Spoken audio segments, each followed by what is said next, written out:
Welcome to Stays Crunchy and Milk. If you have questions or comments, we have multiple ways we can be reached.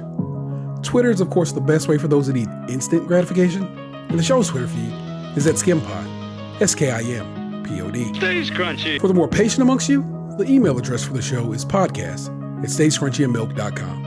Crunchy again being spelled with a K. Crunchy. Hey, feel free to give us a call at 216-264-6311. That's 216-264-6311. Stays Crunchy and Milk. We're available by Apple Podcasts, Google Podcasts, Spotify, Stitcher Radio, anywhere fine podcasts are available.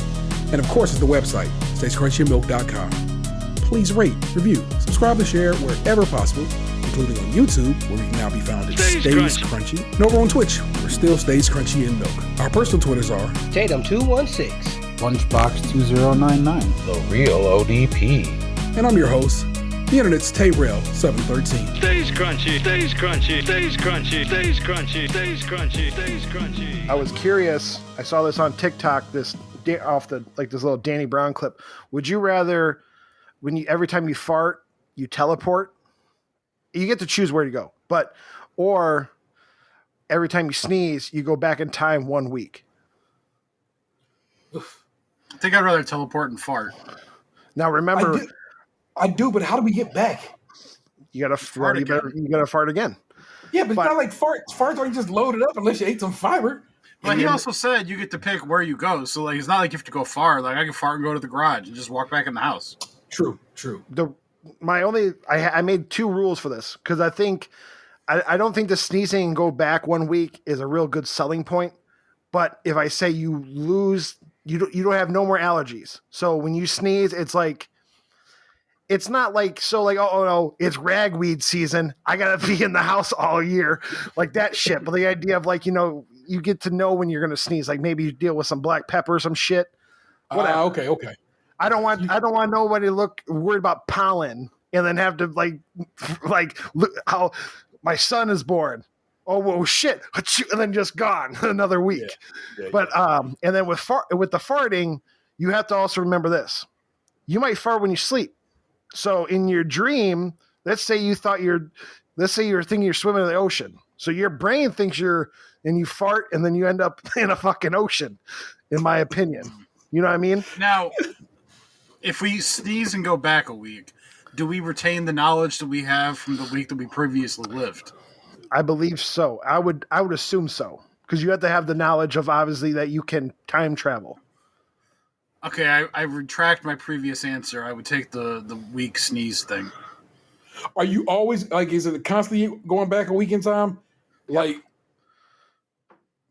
I would say I would also go into this idea. Let's say this week at 4:00. You might be at home, but last week at 4:00 at that certain day, you might be you end up in you might be driving. But the idea it's not like an abrupt whoa. Besides that, oh shit, I'm back in time.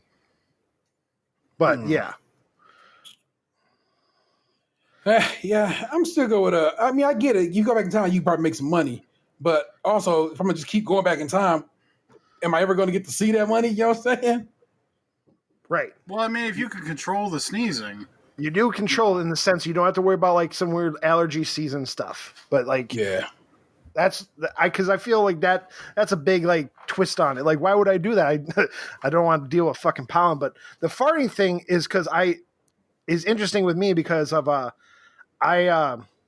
have a lot more majority of the time I don't dream. What I don't think I don't dream, but I know I fucking rip. But I know I don't. I rip it up at sleeping, so I'd be nervous of where I'm fucking my teleporting when I'm just ripping it when I'm sleeping. So I was like, that's the part. I mean, it'd be cool to have teleportation, but also yes, I'm kind of like I say, if you've already argued that you know what you're doing when you fart. I'm going to argue that just sleep farting is not going to get you. I mean, I don't know about that because you don't know where you're going. You never have a naughty dream in your sleep, and then what happens if in your dream you're hooking up with somebody and then you fart, and next thing you know you're the teleport rapist. I'm saying, Jesus Christ, Daniel, what the? You're going to teleport right into it. The rule he established at the beginning is that you know where you're going, and then you rip ass. What I'm saying know is, but I'm also thinking like you could be in a dream world. Like, yeah, like, I'm saying that can't possibly work in the rules you have established because you don't know shit when you're asleep because you're asleep. I feel sleep farts mean you're not gonna go nowhere. There's people that think they're in the real world and they piss the bed. So I'm just saying farts could happen. You could think you're in the real moment. And to be fair, though, Lunchbox said, you could be like thinking you're macking on your high school sweetheart again, and you remember that you distinctly have memories at that house, and then you fucking rip, and then you just go to that house, and could be gone, could be whatever, could be somebody else. To be fair, though, you did put caveats on the sneezing. I think it's fair if you put no dream teleportation caveats on the farting. That's what I'm saying.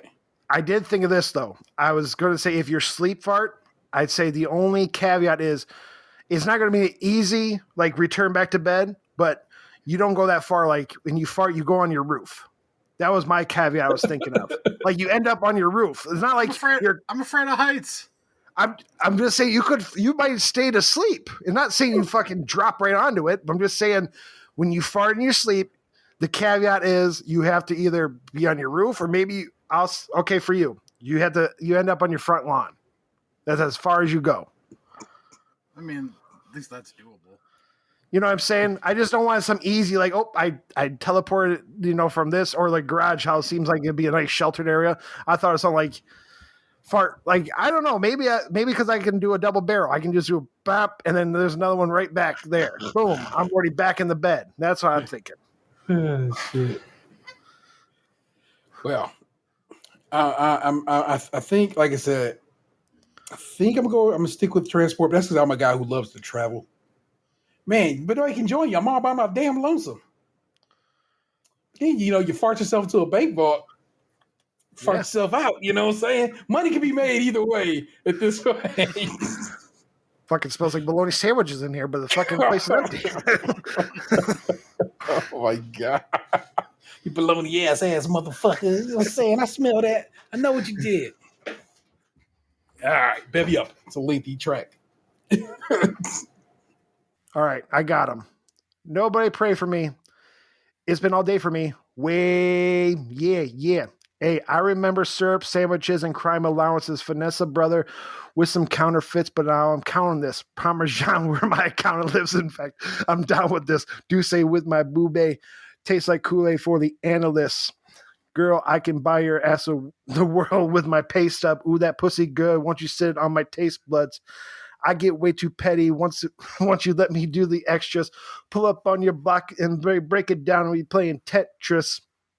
AM to the PM, PM to the AM funk. Piss out your per diem. You just got your hate 'em funk.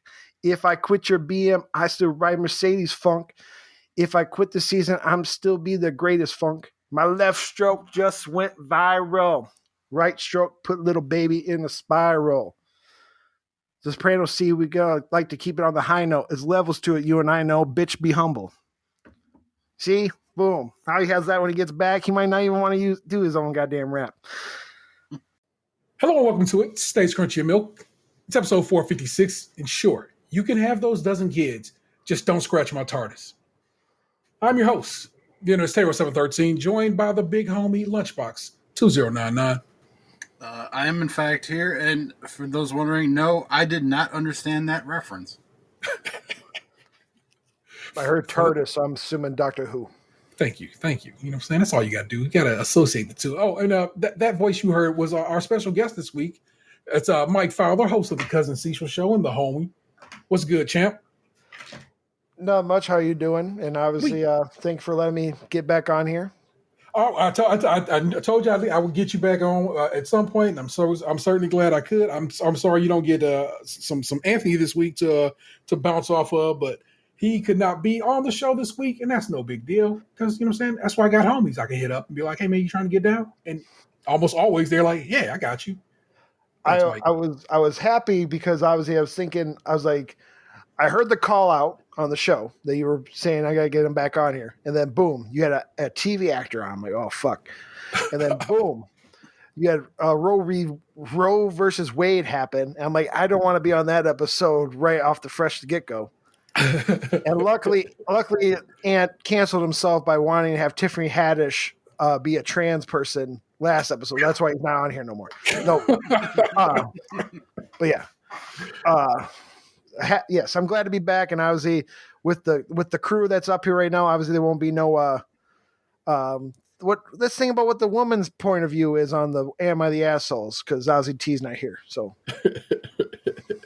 well, it all to the good. And standard show fare, you know how it is. You know what I'm saying? You get a news story, you'll get a couple of Am I the Assholes, and we'll skedaddle. We'll get out of your way. No worries.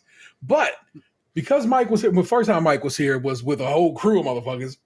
Mike didn't get a standard ass, skim like, hey, who are you and all the good shit. So I have pulled a few questions. We're going to ask Mike some questions. We're going to just have a little cipher, and then we'll get into the regular old show. But I mean, come on, he's a guest. We got to let's give him a warm up question. Like, what's your social security number?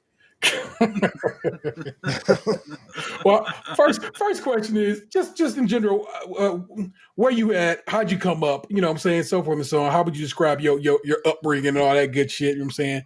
Let people know. My man Mike Fowler.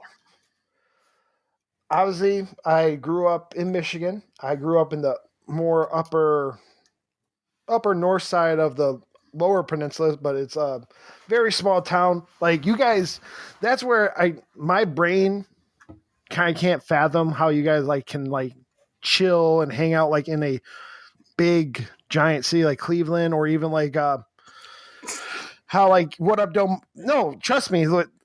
Okay, how many kids did you guys have in your graduating class? I graduated in Georgia, and I don't remember because I'm old.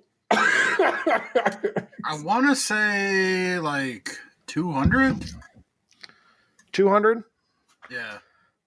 See, also I'll correct how I say that, because also I'm assuming in Cleveland is there multiple high schools? Oh, for sure. Oh yeah, I mean I went to high school in Parma, which is I actually learned this morning, is the 7th biggest city in the state of Ohio. Yeah. Okay, so my graduating class maybe had probably under 150, and that was the whole town. That covered the whole base of the town. There's no, you know what I mean? That idea. You had I had 200 people in my school, but then there's also probably 3 other schools in that town. You know what I'm saying? Yeah, I mean, I guess when you compare Cleveland to a town that has one main street, one diner, and that's where I grew up in. Yeah. Then it's a big city, but if you compare us to somewhere like Chicago or Dallas or something, it's not that big. Yeah. Well, I understand, but I'm saying the idea of you guys are still in one of those towns that you might have multiple little towns around it, but you guys we're Cleveland. That idea, even how Detroit does and all that shit. Yeah. That's what I'm just saying too. I'm used Northeast Ohio is Cleveland. Yep. Doesn't matter if you're in Mentor, Medina, Hum. Unless, the only northeast town besides Cleveland that people consider is Sandusky. Canton is 45 minutes to an hour south of Cleveland, and we still consider that Cleveland. Wow. Yeah. But just that idea. So I grew up in a very small town, and that idea of also sounds.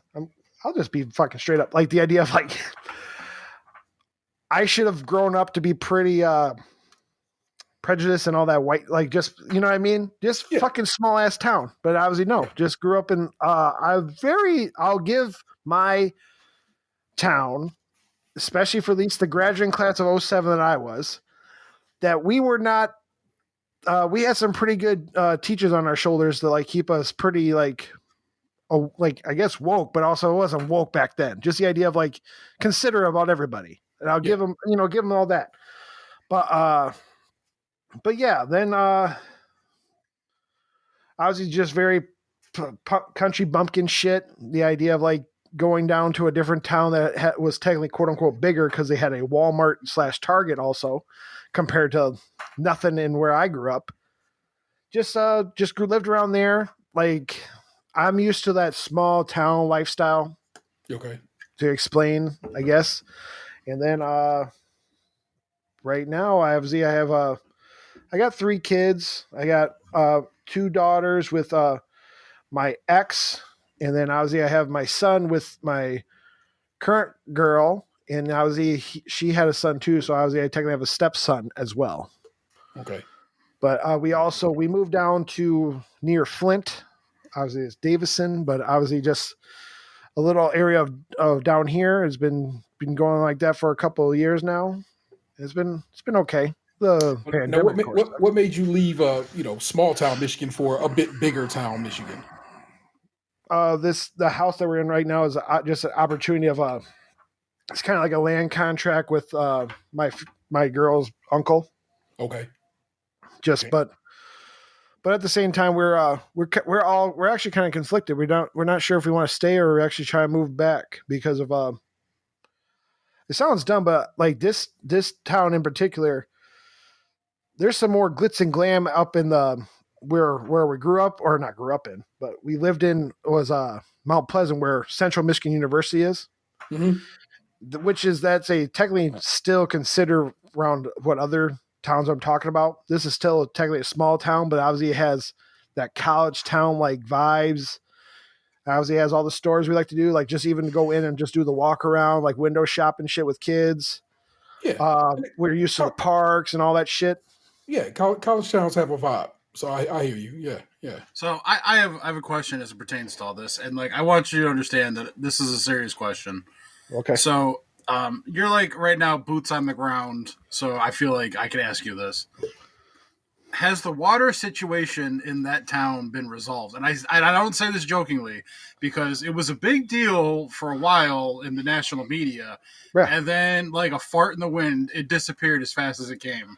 To my knowledge, I have to imagine that like something like that doesn't get corrected overnight. To my knowledge, because that's technically in Flint and not in the town I'm in. And the last thing I heard was there were like kind of like those trials and shit. And I think it's still in that weird limbo of like, I think they found a verdict, but also I don't think there's ever been no cash outs for anybody who has complained about like having, but also at the same time, I've not heard them being fixed yet. Yeah, because I remember it was like they were doing like fundraisers with celebrities and shit. Like in the one Chappelle special, he talks about how he was supposed to go there for a charity concert, and then he ditched it to go to the Oscars or whatever. And I'm like, all right, if this was that big of a deal that like people at that level were getting involved, like what the hell happened to it? You know, like I will simply bring you up to date, because this is something I still keep tabs on. Flint still doesn't have good water. They have not fixed the problem. They still have water that is highly acidic, slightly leaded. They still get the water from the water source that caused these issues. They did not change that back. People are still having to send water to Flint, Michigan. Recently enough, there was a story about a guy who had developed a bit of a water purification system that was doing good work, and somebody came along and just vandalized the machinery that he had made. And fucked it up, and he can't fix it. Flint still got fucked up water. I do remember hearing, because like we have people that we know that are still like they go around Flint. They also still do like those giveaway bottled water, like at certain spots and all that shit. So but yeah, still fucked up. Obviously, it's just a fucked up situation. I'm more surprised even like. I think they like even T said, I know that they've accused, Governor Snyder is definitely, yep, you're part of the problem. I think we got you on court wise that you're guilty, but obviously, nothing has happened. Yeah. Sorry. Well, now that we know that you're adequately hydrated, what is it that you get into? Like, what are your hobbies? Like, what are some of the projects you do? Tell us a little bit more about the man behind the mic and the camera that's not currently on. It is obviously my hobbies are being nerdy shit.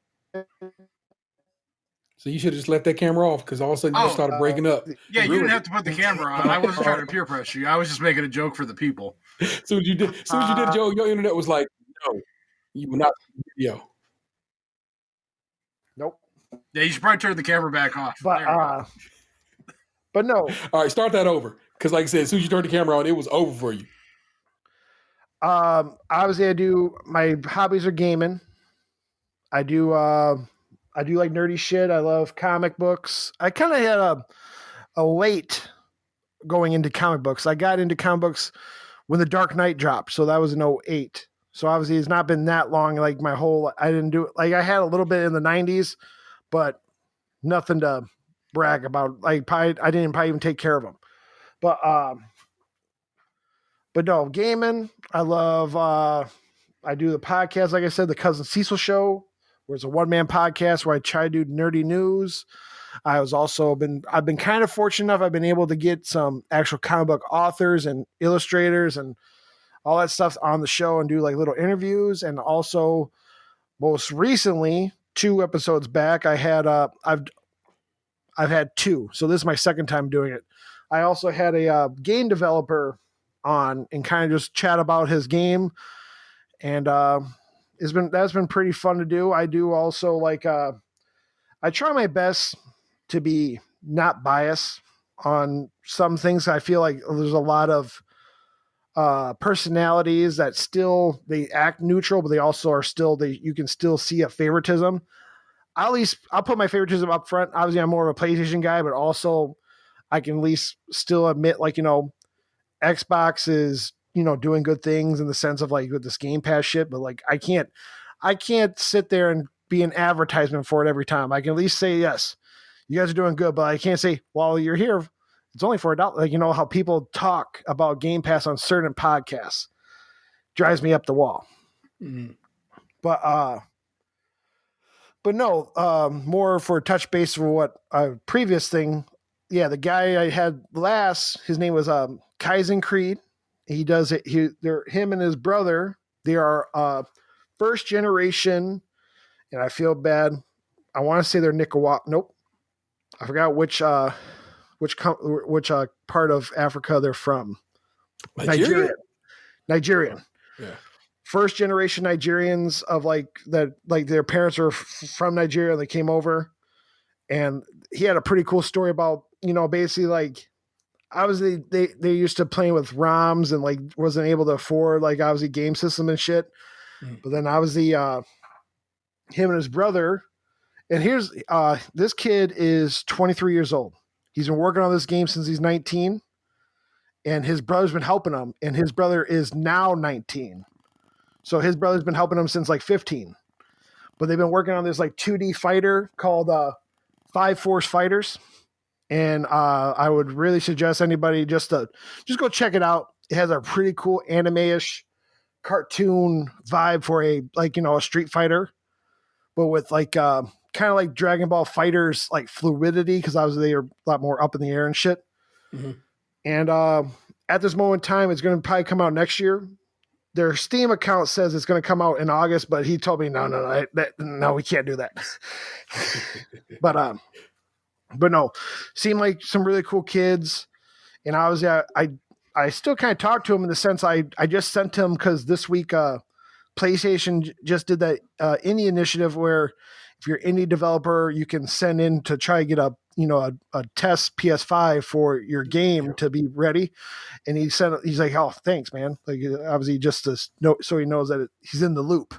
Yeah, you the loaner of dev console. Yeah. Oh, yeah, I dig that. Nice. All right. You got any siblings? Brothers, sisters? I have a brother. Okay. He is going to, his birthday is in August, and I want to say in August too. This comes out before the 6th, right? I'm thinking of the calendar wise. Yes, I think it's going to be right before the 6th. Yeah, this one comes out on the 4th. So obviously 2 days before his birthday, and then also might be a good chance I might be an uncle by then, because obviously he's also this kid he's having is kind of a miracle baby in the sense of what I thought, because that kid had lymphoma and had he recovered through it, all that stuff, got cleared. And last time I checked with him, he used to say he was sterile because of all the chemo and shit. Yeah. But no, he was able to. He got this. He got it. Same thing happened to Greg Miller. Greg, had lymphoma, and they basically told him, man, your boys is not swimming like they supposed to, and check it out. He just, you know what I'm saying, a lucky squirt, and now he's a dad. So it all works itself out. You know, I can't think of a better birthday gift for your brother, though, than you wishing him happy birthday on our show and then telling him to listen to it. Exactly. Yeah. Happy birthday, Joey. I don't think he barely listens to my fucking show. But yeah, it's kind of always the way. Yeah. No, I just feel like I don't want to stale up the interview idea, but no, I'm just a big ass fucking nerd. Obviously, I'm just more of the homies with you guys and with Chalfie and, you know, fuck that guy, but and Delvin and all that shit. And how'd you meet them? I met them through, Delvin's kind of more interesting because I'm pretty confident it's from the same little circle, but there was a podcast called Married to the Games, and which is still going on. But I met Chalfie through like their little, like, you know, they're starting to make before Discord, they had their own website with like a forum. And obviously just met Chalfie through there. Man. And then I'm pretty confident Delvin was there too. But yeah, just what a time to be alive, right? Like when we used to have to go on web pages to talk to people. Oh man, I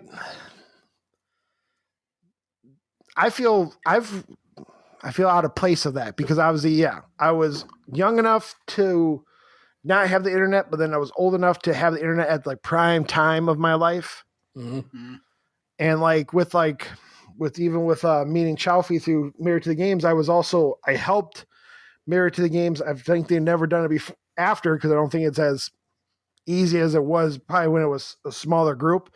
But I helped them do like a little trophy war with their group, like their fan base, and we had like a little competition. Whoever can get the most, you know, achievements or trophies during this X amount of days won prizes. People mailed prizes to me, and then I contained them, and then we got the winners, and I sent them out and all that shit. No, it was pretty cool. So you're a trustworthy fellow, is what you're telling us. Yes, slightly trustworthy. I will say that, but yeah, I'm trustworthy enough if you like with you guys, but yeah, I still do fuck the police and shit. So for those listening, he's a trustworthy fellow, which means you can trust his analysis on the CuzNCiseal Show when it comes to game breakdowns, TV, movie explanations. He's your go-to source for those kinds of things. Because if a man gets a free merch and is willing to send it out, that's a man you can trust. I'm also on the email list I get free comic books from PDFs. I wish they were physical. Oh my God, I wish they were physical. But I get the PDFs of like Scout Comics because they fucked up. They tweeted, who should we send to reviewers? And I just said me, and then they put me on the thing. And obviously I had a podcast, but obviously I know I'm not like a big time fucking group like how they probably want. Sometimes though, people just got to accept what they have rather than dreaming about what they might be able to have. Yeah. All right, don't worry. I got a few more questions here. All right, how did you and your lady meet? I met her at our previous job at the casino. I was a cook and she was a cashier, but okay. I was really hoping you'd say something like farmersonly.com or something like that. I think that'd be racist because she's native. It'd be like me, found like on a me John Smith fighting. Yeah, Native Americans can't have farms. Is that what you're trying to tell me? That's all they deserve. No, that's what they have probably. It sounds like I'm the inclusive one. No, but we met at the casino. We were on third shift, and it sounds funny. We just went. Not even like I don't even know how to describe what happened. Like it was long story short, we kind of ended up on like it was like a half-ass double date with my other friend, and we were just it was just a night. We went to we did Taco Bell and like walked through like a park and like too many fucking people ended up on dates that they didn't know they were on. But yeah, Anyway. then I don't So who initiated? initiate what? The continuing of this? Like you said, you ended up on like a half date that you didn't know was a date to begin with. But like, Because who was the one that was like, "Hey, boo, I like you too"? Like, who started the "Hey, boo"? me. Oh man, a man of action. My friend, which his name was Mike as well, and him and this other girl, they just wanted to. We went. They were the kind of ones that instigated. We were kind of like the third and fourth wheel, and then obviously just more ended up the only ones that actually really connected by the end. So what you're saying is the other two people wanted to go out, but she was nervous, so she wanted to drag her friend along. And then the guy didn't want it to be awkward with him on a date with a girl and then her friend. So they brought you along too so that it would be less awkward. Basically. And then here you are now booed up, wondering how the hell you got here. Yeah, basically. Yeah. Oh shit. Oh my goodness. How'd you get into podcasting? Oh, anxiety of like I love it. I actually love it. a long time ago, actually, me and Choppy were supposed to have a podcast about gaming way before he did Games We Don't Play, way before the technology. Not like we tried to do it before like Zoom. We did it before, like I think there was Skype, but I don't think we were that prepared for Skype at that moment in time compared to even like when, like, you know, Choppy had Games We Don't Play, he did Skype on there, but obviously it was different times. There was another kid that was supposed to be on that named Tron, but obviously that involves, we have more people, the more scheduling problems, as you guys are aware, as ODP is somewhere. He's in parts unknown. Parts unknown. He's Anthony Bourdain right now. Hopefully he doesn't end it like, oh, never mind. Like, but yeah, you know, I don't want him to Anthony Bourdain at the end, but yeah. Parts unknown. Where is he at? Because obviously I don't know if you're going to add a thing on this episode, but where is he at right now? What state? Oh, he's in South Dakota. I can say that. Well, I hope so. I'm saying you've been telling him every other state he's been. I didn't know last time I heard was Arizona. No. He's not gotten to Arizona yet. So he's in South Dakota. Yeah, I could actually, if I think on it, let's see. It was Florida. And they ended up dropping to the bottom of Florida and going all the way back up. Alabama, Louisiana. Did they do Louisiana? No, I think they did New Orleans. They did New Orleans, but I think it was just like a quick. I don't know if they stayed there for a long period of time. Texas, and then from Texas is when they took it on up to South Dakota. But of course, everything along the way. So a little bit of Oklahoma, a bit of Kansas. I don't know if they really kicked it in Nebraska at all, and now they're in South Dakota. And they'll be there for the remainder of the summer. Huh. So yeah, but and of course you'll eventually hear all these on some on the roads if you're a patron, and if they're small enough, I can fit them in a regular show. Then you might get them on the regular show too. But patrons are at this point on the road kind of becomes a Patreon exclusive because they're so long. Because once he gets going, you know what I'm saying, he's like, all right, man, they're pretty much their own deal. And so they're doing okay.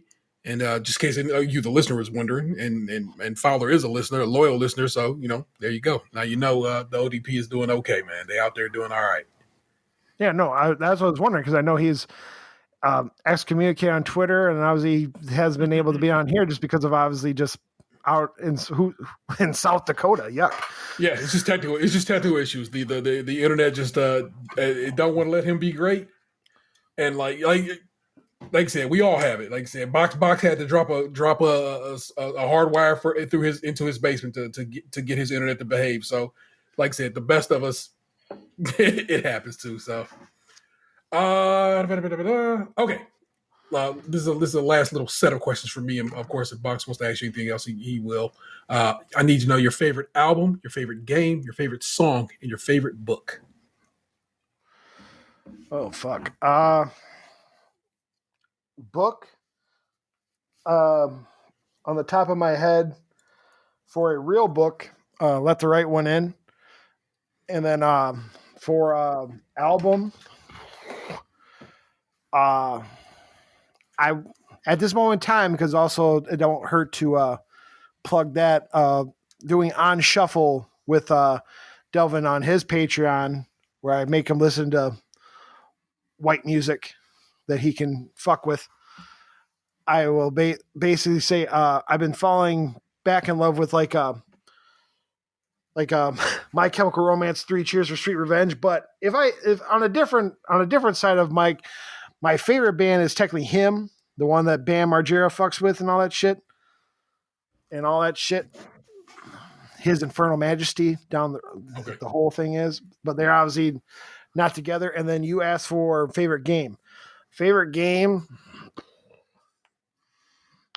I have a real problem with playing games like after like I don't mind doing the one and dones, but the only one I could think of, like I can remember, it has to be Super Mario 3. I think that'd be my favorite, like, because I remember growing up to it. But yeah, most modern, I think my favorite one has been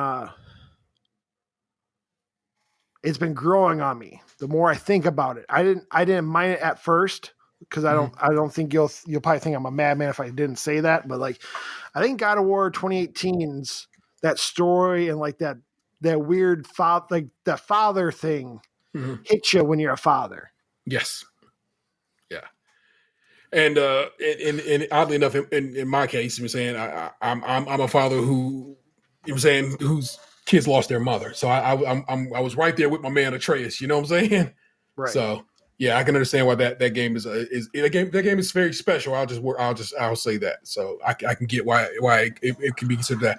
The only thing I had left to do in that game, and I've yet to be able to do it, is beat that last Valkyrie, and I simply cannot. And I could platinum that game. It would be done after that, but I cannot beat that Valkyrie, and I have tried. If you truly, you can. I'm not saying like that. Like, hey, no judgment. I think I did it too. You can put down the difficulty, and it'll still ping. I did, and I'm telling you, bro, that last she is wild, and I could probably just go through and do that one area where you can just keep grinding and try to get some better armor or something. But also at that point, I'm just like, it's cool. I have platinum in my heart. I respect it because also like I've heard these things about some games that I've platinum and people say, "Oh, it's super hard." I'm like, what? I don't know, because like I was on a conversation about Until Dawn, and people said that's super hard to do because of like some of the like the having your dual shock may be a little too fidgety with like the don't move shit. Yeah. Apparently people had some real problems. Like I never had a problem. So obviously I didn't know what to say because it was actually a pretty walk in the park thing of like following, even like after you beat the game, I got the gist of my story, then just doing like the platinum walkthrough stuff. Yeah. I've never had no trouble with it. So I thought it was odd.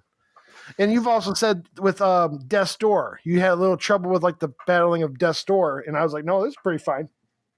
Hey, I got through it. So I feel okay about that. Survived. That's what's up. All right, Box, anything else in the realm of questions? Well, I figure we'll just kind of intertwine the end of this interview with like what, because while you were away, he and I were talking about something. All right. So we were talking about online merchanting and selling on eBay and various platforms like that. Yeah. And he was mentioning how he was having some troubles with his go of it on his end. And I've had some like odd interactions myself. And so I'm going to read you something that was said to me on eBay. And you let me know if you had anything like this happen. So for those that don't know, on eBay, when you sell something, you list it like an auction, pretty standard fare. And on eBay, people can like watch your item. Yeah. And when that happens, you are, I don't know if there's a setting that they can turn off or not. I imagine some people, there probably is somewhere, but when people watch your item, you can send them offers. You can basically offer them the item at a discount. So I have an item up and I had sent out, and now keep in mind too, you can't see the username of the person who's watching the item. It's start out. It's, you don't know. It's all anonymous. So I had a couple people watching this item, and when you send the item, it sends it to everybody. You can't pick and choose. It just sends out a blanket offer to everyone watching the item. Most of the time, people just like let it expire because it only lasts for 48 hours. Every now and again, someone will decline it, which is fine. In this case, I got someone who declined it, but they actually wrote a message in the in the decline, which I found very strange because that like never happens. And so I'm going to read it to you right now. And it said, quote, "I don't accept private offers at all. Thank you. Please respect my wishes by allowing me to follow your item in peace." And I read that and I was like, what in the fuck is this? Like, is this someone's like grandma who doesn't understand how the internet works and thinks I'm just going to harass her into a sale or something? You leave it be, youngin. I'm going to tell you, the item that I'm referring to in this particular case is an iced tea maker. It's nothing glamorous. It's not a collectible. It is literally an unopened iced tea maker that my mother gave me like 4 years ago. I was just about to say, I know that iced tea maker. Yeah. I'm all looky, no touchy on my eBay. Thank you very much. Sir, I am window shopping. Please don't interrupt me. Yeah, I was like, just hit decline or ignore it then. Like, you don't got to give me a diatribe, especially since I literally don't know who you are because I can't see your username. You're telling me to leave you alone, and I don't know who you are. I was telling Lunchbox, I mean, I was looking at my thing. I've only sold 9 things on there. They've all been comics, but one comic I sold is definitely like my fucking vein of my existence. It was this Something's Killing the Children whatnot cover that I got. Long story short, because I sent the picture to you of that offer I was talking about to you, T. But long story short, I put it up for $60. I did what basically eBay suggested. Like, this one's been going for $60. So I'm like, all right, I'll start it right there. I got an offer, and someone offered me $120 for it. I'm like, okay. Long story short, this guy was trying to fish me out of $300 by doing this weird rigmarole of like, yeah, $120 for the thing, and then if you can you go pick up these Xbox currency cards? And he made it look like there was like $500 in my PayPal waiting for me to go get, let's say, $300 worth of Xbox. Yeah. And I've never dealt with eBay like this before. I'm like, what? And in my head, this is where I'm like, I'm loyal idea. Yeah. I am cool with, if you're trying to use me to money launder. Okay. I'll go get you some Xbox things and I'll put it in the fucking package. No, whatever. Yeah. No muss, no fuss. I'll hook you up for you, bro. Whatever. But then long story short, they had to go through this. Oh no, you have to go get the cards, send it to this website, quote unquote, get confirmation that you did it, blah, blah, blah. And then you get your money. So I call PayPal. I'm like, is there a pending blah, blah, blah? They're like, no, do not do anything. I'm like, okay. So so I sent them all the shit so that at least they can follow and hopefully caught the people trying to fish. But the idea of like, I'm like, it was like, that was probably my fifth purchase, my fifth sold item trying to do. I'm like, God dang, I got to deal with these fucking people. That was my first and my only time I've ever had to deal with anybody trying to scam me. Everybody else, I'm more happy I've been getting 100% positives, like, feedback on my like sending shit. I'm like, oh, cool. I'm like, good. Because all I've been doing is using my boxes I've done for my own whatnot fucking purchases and using them to send them out. Flipping them right back around. Yeah. Yeah. Oh my gosh. Man, I like I said, I've only ever sold a couple of things on eBay, and one was such a bad but it all worked out experience that I just kind of chuckled at it. And I've told the story on the show before, but this dude, I sold one of those SNES classics, and I sold the pre-order. You know what I'm saying? And I sold it for like probably twice as much as it was going to cost. And then dude was like, as we get near ship date, it became real apparent that Nintendo made plenty of them. They're going to be easy to get, and you could probably pay a normal price. Yeah. And the dude's just like, "Hey man, I'm trying to return this or whatever," and I'm just like, buddy, that's not how this works at all. I said no returns, and I was real clear about that. And he's like, I'm calling the cops on you, and blah blah blah, and I'm gonna ruin your eBay rep. I'm gonna give you a bad so forth and so on.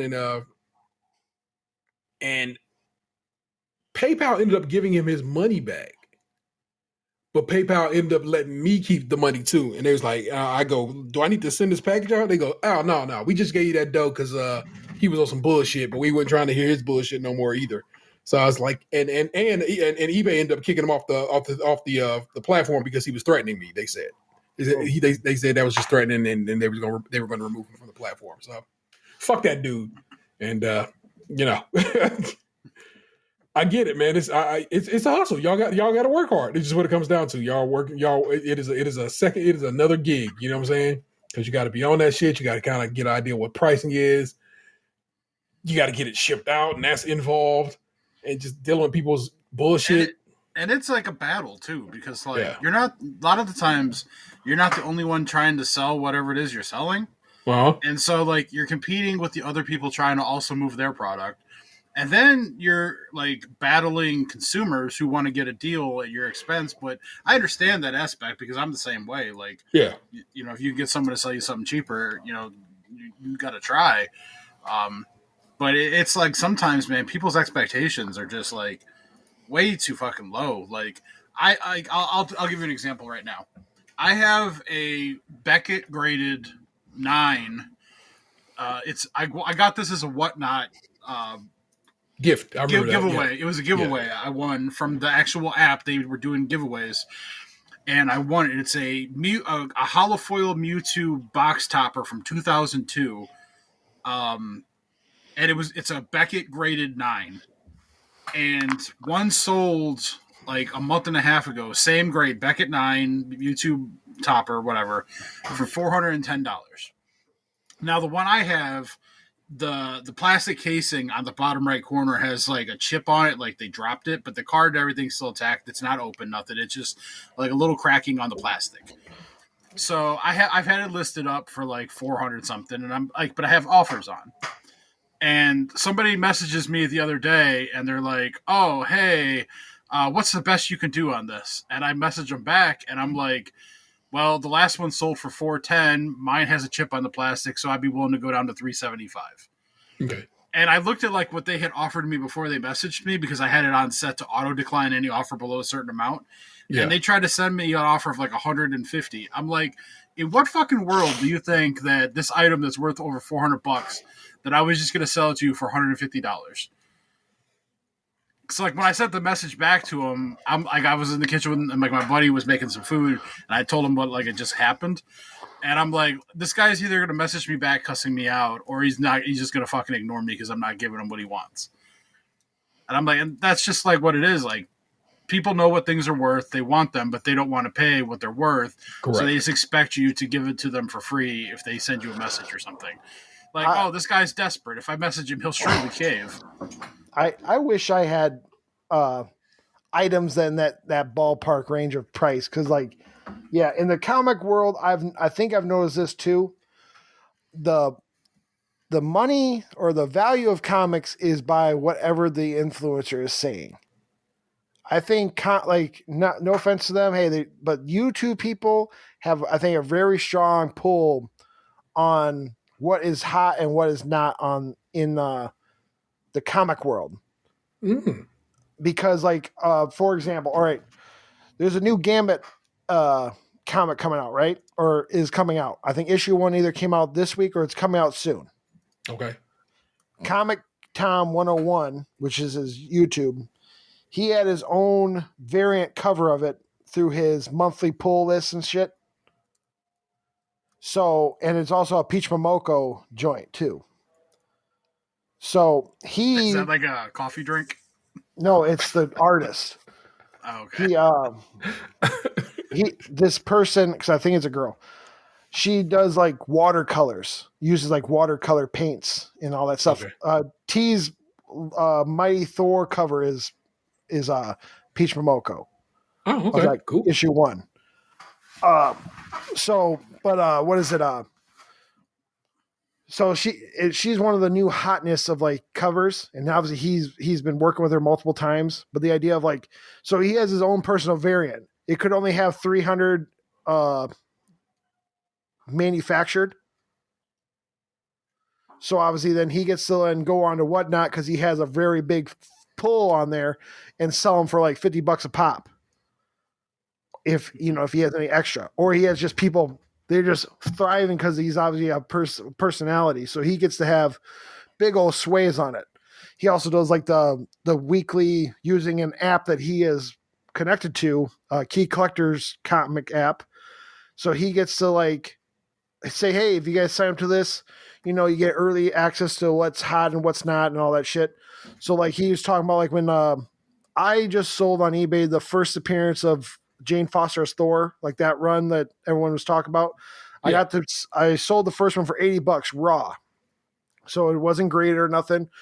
And that was a pretty good price for that. But when you hear him talk about, oh yeah, people are buying for $120 a pop raw, it's because it's his person. Like someone can go to Comic Tom and they'll pay $120 for him, but they'll go to $80 for me or Lunchbox to do it. That's where we're getting into. That's kind of bull crap. They have a lot more sway for no reason. That's one of the things that I learned about being on Whatnot, which I haven't. I've managed to abstain pretty for the. I bought Anthony's kid something like a week and a half ago for like $4. But besides that, I haven't been doing any purchasing on there, so I'm proud of myself for that. But when I was on there full time, one of the things I did notice is that the people who sell, they're not supposed to do this, but they do try to play up the value of some of their stuff when it's not worth necessarily what they were trying to tell their chat it was. And then when people were like, I don't think that's right, I saw a lot of people get kind of butthurt about that. Like, oh, no, you're not looking at the right thing. Or, it must have gone down and I didn't know. Like, bullshit, you knew. Like, you knew. Like, I'm aware. Oh, no.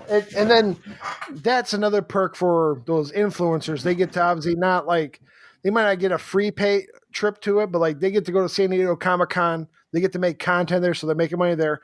Plus also they're going in to those people's like who are selling there. They get to probably go in like the hour before everybody, scope it all out, and then they can other vendors talk to other vendors and work out deals between them before even anybody comes in. So it's like it's a very inside job, some of the like fandom, and it's kind of bullshit.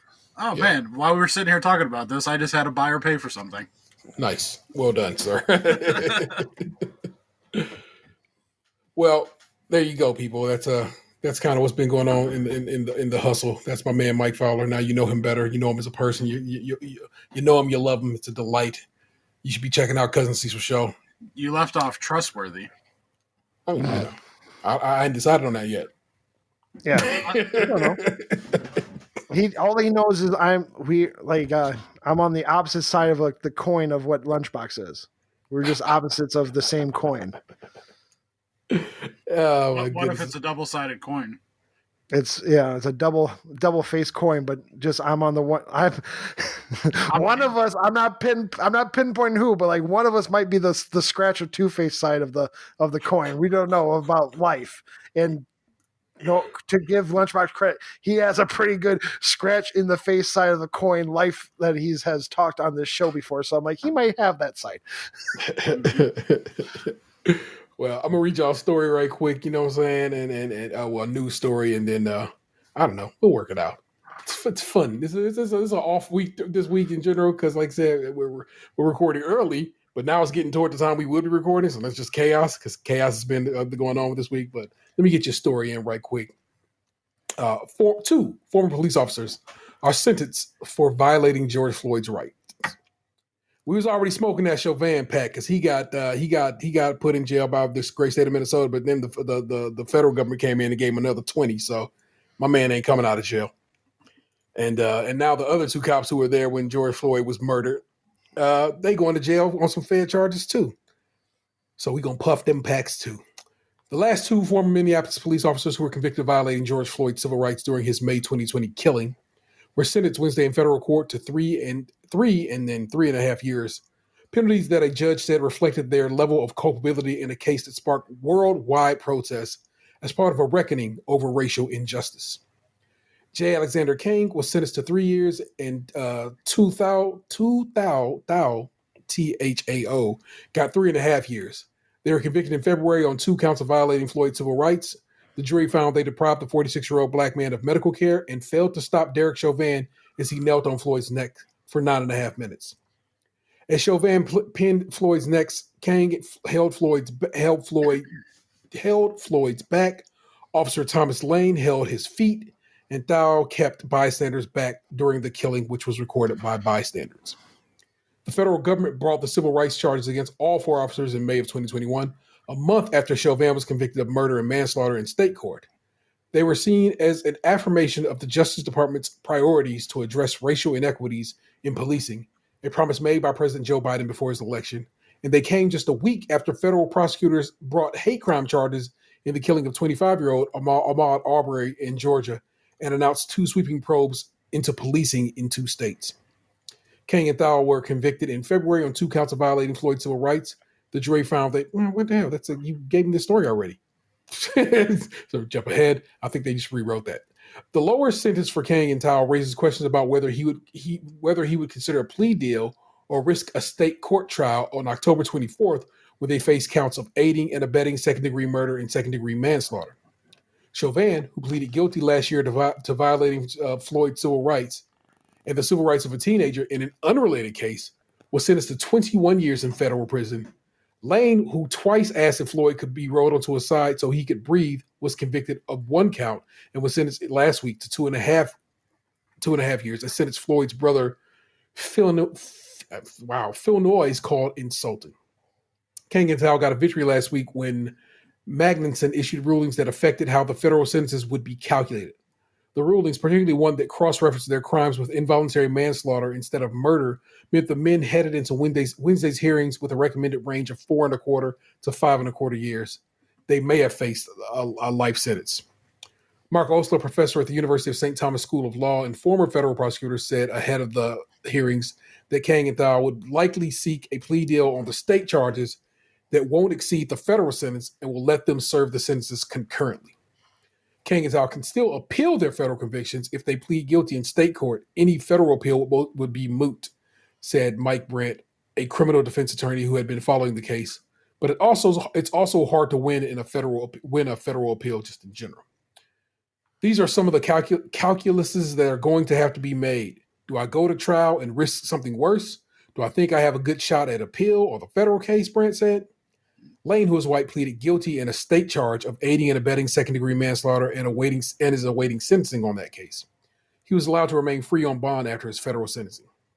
Chauvin, who is white, was sentenced to 22.5 years in on the state sentence, in addition to his federal sentence. Those sentences are being served simultaneously. So he only got to do 20, but he got to do all 20 of them hoes because that's just what it is. So, fuck them cops. Indeed, all cops are bastards. Don't think that. Don't ever fall for that nonsense. You know what I'm saying? Because people be like, "What about the good cops?" I'm like, but the good cops constantly let the bad cops get away with shit and don't ever tell on them. So ain't no good cops if they let bad cops get a walk. But again, we celebrate. Celebrate is the wrong turn of phrase right there. We celebrate justice being served. I will go with that. Justice being met. Because it's rare that happens in these instances. And so, one time for them motherfuckers going to jail. One time for George Floyd, may he rest in power. Let me keep motherfucking moving, people. That's just what we do. So, Box, do you have anything else you want to add to the show? Or was that basically what you was going to talk about this week? Because that was just talking about, hey, no worries. But if you had something else you want to share with the crew, please do. I guess the only thing I really add besides that was I saw Nope last week. Yeah, don't tell me about. Can't say shit about it. I ain't seen it yet. All it's gonna do is fuck me up. So my hope is to see that. My hope and nope is to probably go see that on my anniversary next Thursday. I actually got that day off, so I'm thinking I'm going to just sneak off and go see that, and I'm excited to see it. But I'm glad what you did tell me was you liked it, and I fuck with that. Mm-hmm. So, what's your feelings on spoilers, T? Anything? I have fits about it. So here's the deal. In some situations, spoilers is bullshit because, what I'm saying, it's like they kind of are because it's like, I don't know how we got here and got there. But in some situations where like, Nope seems like a bit mysterious to me, you know what I'm saying? Because the trailers haven't really been giving a lot away and so forth and things like that there. Because I'm kind of just unaware of what's really going on in that movie. I don't want anything spoiled for me. I like to go into that one blind. I just wanted to say, which Ozzy will not say. It was just I saw an interview of IGN that they just asked him like they really dig this one shot because he did a shot that is a reference to an anime. Okay. And he was happy to do it. And he's also the one rumored to be the one working on that said anime's live action version of the movie anyway. But I don't want that rumor was, I think, in the cusp of the pandemic. I don't know if that's still continuing, but yeah. I didn't want to ruin that spot, but like he was able to film a very highly known anime shot in this movie just as a small little reference with it involved Keke Palmer. Nice. All right. Well, like I said, I'll actually get to see it a week from today, and and that'll be dope. So I'm down for that. So yeah. Sorry, Box. I'm saying It's all good. I mean, what a way to break it to me that we're not recording next Thursday. Oh no. We should be good. We should be good at regular time because, like I said, we're doing everything. I took the day off, so it's like we're just hanging out and kicking it, and we're going to dinner. Like I think like at 7, so we'll be fine. If you go to dinner at 4, you might get happy hour prices. Good question. We're going to a Thai restaurant we used to go to when we were dating earlier in our dating life, so I'm kind of excited about that. Just because I wouldn't mind. I like that food. I like that curry they make there, and I hope it's just as good all these years later. Because it's been a minute since we've been there. So the first time I ever had real curry was in Hawaii. Yeah, that shit was amazing. What style curry? Everybody got their own kind of curry, so it's like you never know. It was kind of grayish looking. Oh yeah, like poi looking. I mean, it's not. I'm not saying it was poi, but you like grayish. That's a different curry. So I've had Indian curry. I've had Thai curries. I am aware of Jamaican curries, but I've never had a Jamaican curry. And so like everybody makes their own curry, and curry dishes. And so it's like I find it fascinating how the world works for food consumption, because basically everybody got a bread sauce kind of situation. And maybe cheese. Some people, not everybody, popping no matter where you look. You know what I'm saying? Food fascinates me in that, like, when we look at something like bread, yeah, we know what goes into making bread. Who was the first motherfucker that was like, what if I put this and this together? What will happen? Yeah. Oh man, maybe if I add this will happen next. Like, where did civilization do we go from killing an animal and putting it over the fire to like food scientists where we're concocting all kinds of shit and doing reactions and like, oh my God, look what I made. It's delicious. Yeah. And so I mean, if you thought about it, like the first bread was probably just like flat bread, no yeast, you know what I'm saying? No leavening, no agent to make it rise. And then somebody figured out, oh shit, sprinkle a little bit of that in there and wait. Or maybe something spilled on something and they came back like, what the fuck, bro? You know what I'm saying? They saw their dough had risen. They was mad about it. Like, beating it up like, fine, I'm going to smack it. I'm about to bake it anyway. Fine. And they throw it in the fire and it worked out well. And they was like, oh, shit. I'm sorry, bro. It worked out, man. Thanks. So, there needs to be like a history show that just goes back in time and like does reenactments on how like, food was discovered. Yeah. Like, and I'm not talking like good mythical kitchens, like last meal shit where like what's her nuts dresses up as some character with a bad accent and Josh makes terrible jokes for 20 minutes. I want fucking America's Most Wanted quality reenactments. Sola used to be a Bon Appetit, has a show on the History Channel where they go back and do some basically like ancient recipes. But I don't know if it includes like, this is how we discovered how to make bread. I don't know if that's involved in that program. So didn't she do one where she tried to like make like mac and cheese over a campfire pit or something? That was a shit she did with Babish. That's different. That's different than the History Channel one. So yeah, man, their partnership didn't last very long. I got the feeling as time went on, as just went on, Babish couldn't afford her. She works for like the New York Times now as a part of her situation. You know what I'm saying? And does, and like I said, got a History Channel show and so forth. Like on the actual cable channel, the History Channel, not just, YouTube. So it's like at some point it became like, get this money. You know what I'm saying? So I think that's just how that ended up playing itself out. But what is it? You know how you just were saying about bread? That stuff right there of like how we got to that spot of like, even how you said the first thoughts were making flatbread. The way we get to that moment sometimes makes me feel like when people say, oh, we live in like in a simulation or like aliens came down or some shit.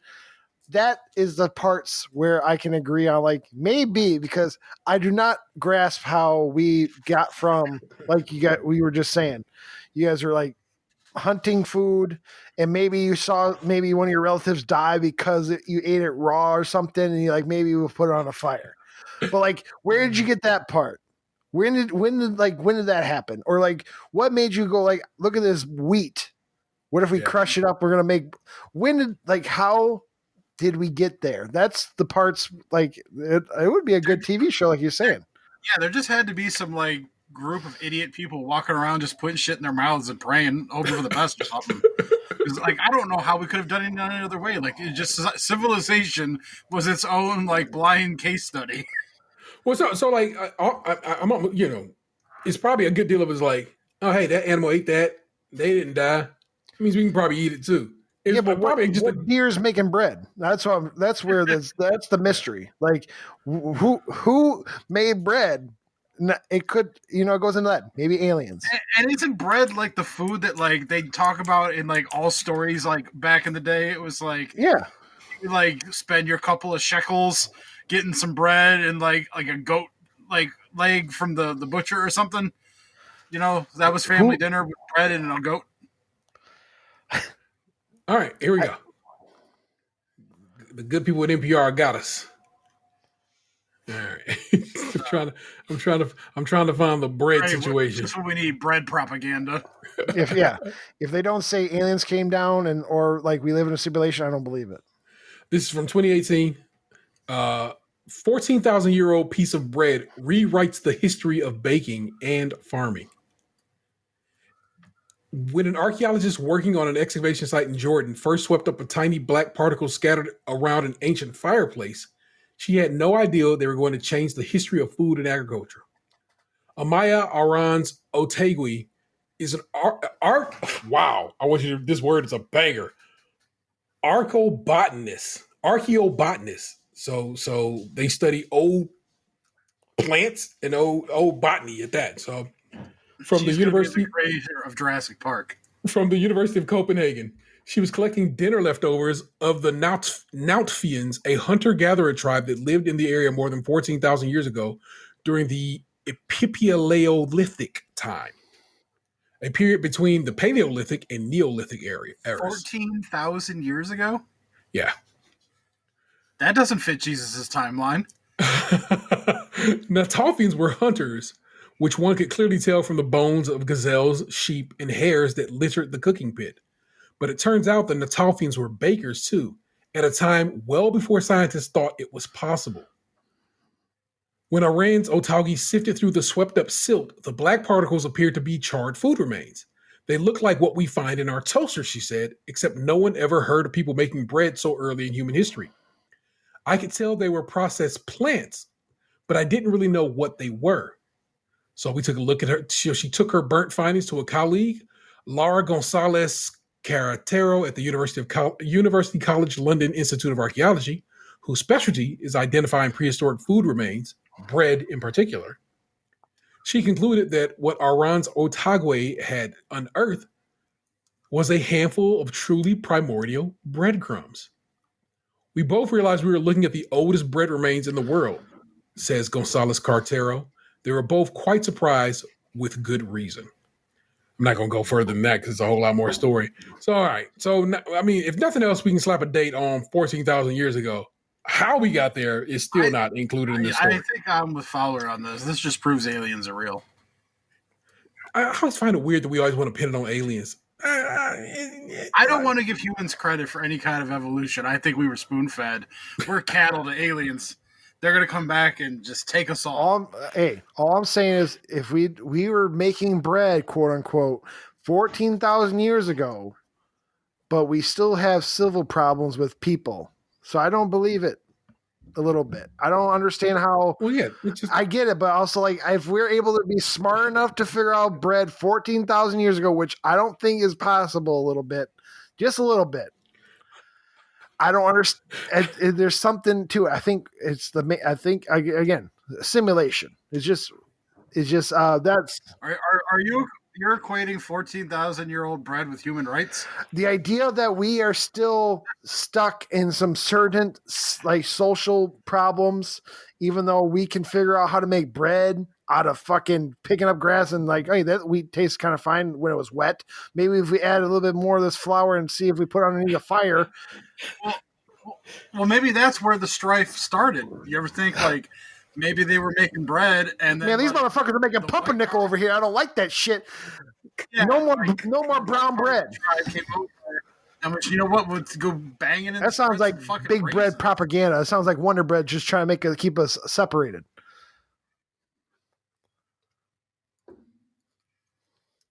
Okay, fair enough. Fowler, man, what you got from my show this week, man? Well, I guess I can also say, did you guys obviously look into the Comic-Con stuff? Probably, I know T did because I was dumping the shit into the group chat. But I want you to know, I have never in my life been nearly brought to tears by a trailer ever. Ooh. But that Black Panther trailer that I have now watched probably like 7, 8, 10 times almost took your man Smooth out. And I'm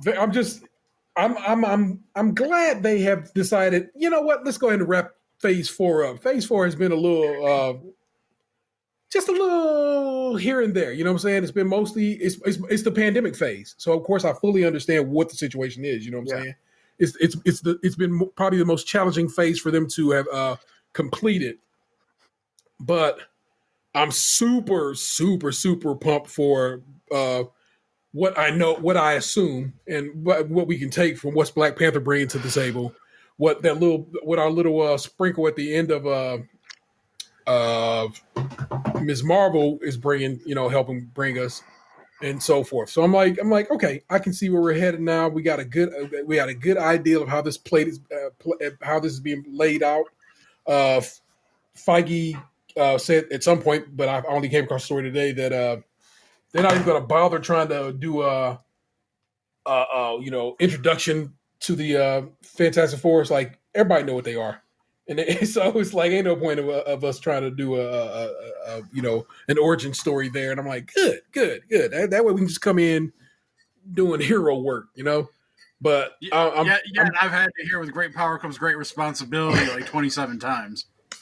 But you know what? You only got it at the end, toward the what I'm saying, of this last trilogy. So we just we throw the other shit out, and we keep the MCU Spider-Man. You can throw all that other shit out when you brought him in.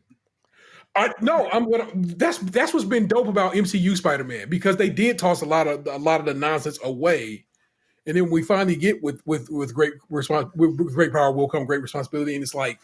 It was done in such a way, in a way that had your man crying because, of course, they fucking murked the old girl off. Spoilers for a movie that came out almost a year ago. I cry for Marissa Tomei as well. Same. So I just that's what's been a joy to me about all things MCU is that they they seem to have a good idea. I know some comic heads who are like, super into comics be like mad and offended that it's just so that it's different. Hmm.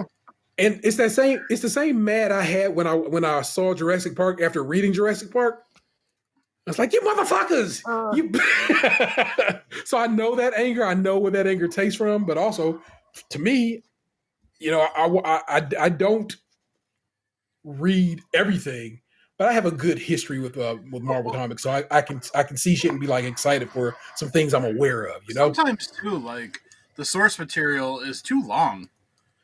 Like the fucking Bourne Ultimatum or the Bourne trilogy. Yeah, that whole 3 movies with old boy with Matt Damon. yeah. That's just the first fucking book. I read all them books. I know. Oh. Like those 3 movies are literally just book 1. There's 3. Well, there was 2 more books written by Robert Ludlum after that, and then a couple more written by another dude who picked it up after he died.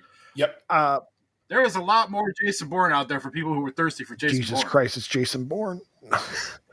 About being a comic book head about that, I don't think there's 2 things that's happening. One is there is the vocal minority of people that would be quote unquote under the comics gate that do not like they're the ones that would say she you and all that shit, and they do not like the whole idea of like doing this even though it's in the comics, like they don't like do the whole changing color, like races and all that shit.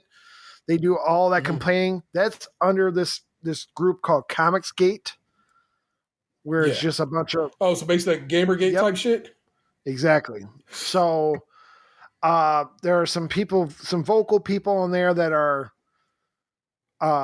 it's upsetting because one of them is an artist that probably did one of the best runs of Green Lantern, and he's just one of the more vocal ones. I do not like him no more. But everything that they've done, besides, I don't want to go through that spoiler because I kind of talked about with Lunchbox when you were MIA with the computer problems.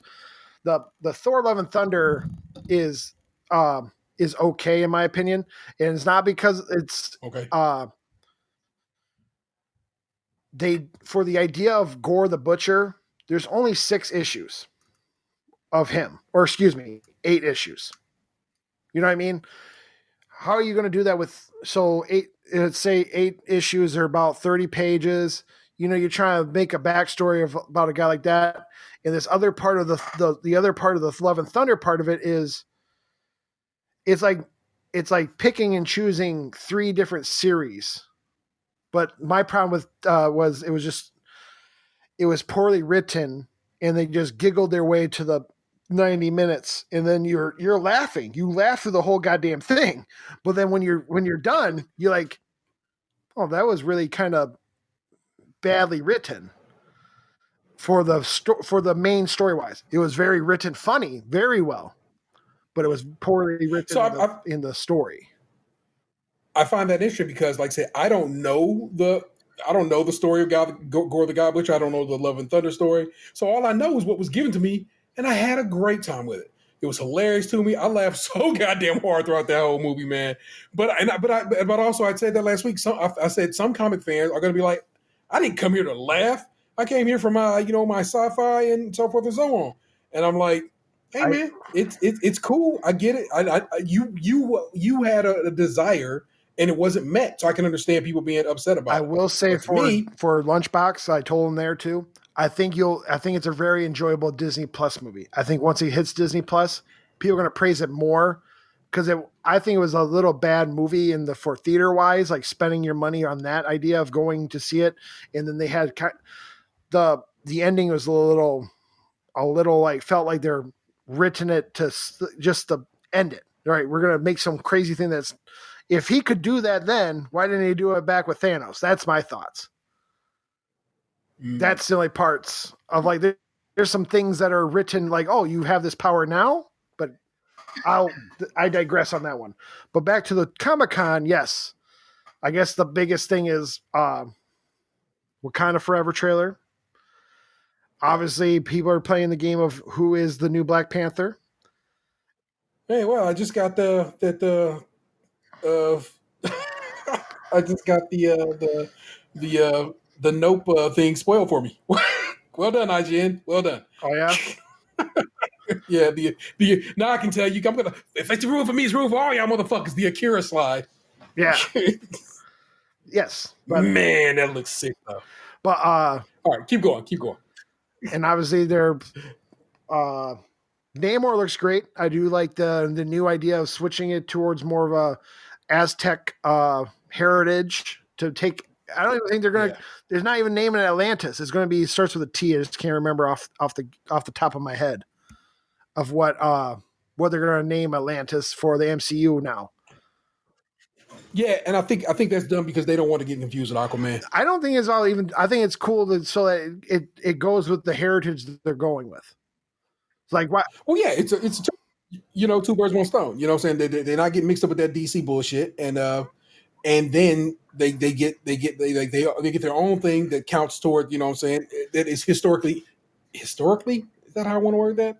Well, I'll say historically, but that's not the turn of phrase I actually want to use, but it's more accurate to the Aztec and Mayan type of culture, you know. And then also we obviously got we find out that Avenger movies are now going to be phase ending caps of movies, which then now they announced the first one it's 2 parts again. Avengers, the Kang Dynasty, and then 6 months later, so it'll be in the same year, I believe, Avengers Secret Wars. And then there's also what you were kind of hinting at, but also there's been rumors out after Comic-Con that, long story short, we probably will not see any mutants besides the X-Men 97 cartoon, because right now, until at least after 2025, because of when they bought Fox, they bought all the contracts, and all these people's contracts are still carried over till 2025.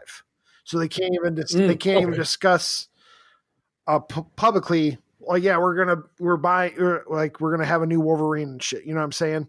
Unless we're talking about Hugh Jackman.